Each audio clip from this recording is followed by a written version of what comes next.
तो एक इंसान और एक ड्रैगन के बीच तेज पीछा शुरू हो गया। इलोडी फुर्तीली थी, फिर भी उसकी पिंगली चल गई थी। जान बचाने के लिए उसे दर्द सहते हुए आगे बढ़ना पड़ा। अचानक उसकी आंखों के सामने एक चमकता पेड़ दिखा और अजीब बात यह थी कि चमक पत्तियों से नहीं बल्कि एक ऐसे कीड़े से आ रही थी जिसे उसने कभी नहीं देखा था। घिनौना। इलोडी ने इसे रोशनी बनाया, पर सोचा न था कि यह अजीब चीज चमत्कार कर देगी।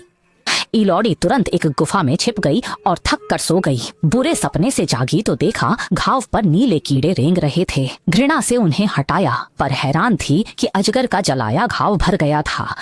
एक विचार आया, उसने कीड़ा घाव पर रखा। जब घाव भर गया तभी उसे यकीन हुआ कि उसे खजाना मिला। लेकिन खुशी के बाद वह फिर से भागने के रास्ते पर सोचने लगी। दीवारों पर बलि चढ़ाई गई लड़कियों के नाम और हड्डियों के ढेर देखकर इलोडी का मन व्याकुल हो उठा। उसने कसम खाई कि वह यहाँ से निकलेगी और अपने वो बलिदान हुई लड़कियों के लिए न्याय दिलाएगी। अजगर उसके पीछे पड़ा था। इलोडी के पास समय कम था। उसने गुफा में घूम कर देखा तो दीवार पर एक नक्शा मिला जो विक्टोरिया नाम की लड़की ने छोड़ा था। इलोडी तुरंत खुशी से भर गई, क्योंकि इसका मतलब था बचने की उम्मीद। अपनी भागने की गति और दीवार पर नक्शे से उसने अनुमान लगाया कि वह सुरक्षित जगह पर है। बस आगे बढ़ते रहने से उसे एक क्रिस्टल मिलेगा जो बाहर निकलने का रास्ता था। लक्ष्य और दिशा मिलने पर इलोडी ने अपनी दुविधा छोड़ दी। उसने अपनी कटार निकाली और खुद को प्रेरित करने के लिए दीवार पर अपना नाम उकेरा। फिर उसने अपनी लंबी पोशाक फाड़ी, अपनी बनाई लाइट ली और नक्शे से रास्ता ढूंढा। इलोडी डर रही थी कि कहीं कोई ड्रैगन न आ जाए, पर वह सुरक्षित रही। क्रिस्टल के नीचे पहुंचकर चेहरे पर धूप पड़ते ही उसकी आंखों में खुशी के आंसू आ गए। हालांकि निकास 100 मीटर से कम था, पर उभरे क्रिस्टलों ने भागना मुश्किल कर दिया।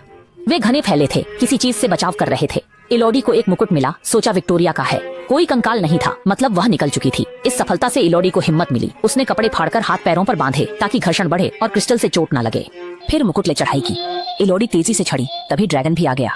उसने आग नहीं उगली, बल्कि चुपचाप नीचे इंतजार कर रहा था कि इलोडी उसके मुंह में आ गिरे। लेकिन जब वह 2/3 चढ़ चुकी थी, इलोडी के पैरों के नीचे का क्रिस्टल अचानक टूट गया। सहारा खोकर वह हाथों के बल हवा में झूल रही थी। ये देख दुष्ट ड्रैगन की आंखें खुशी से कई गुना बड़ी हो गईं।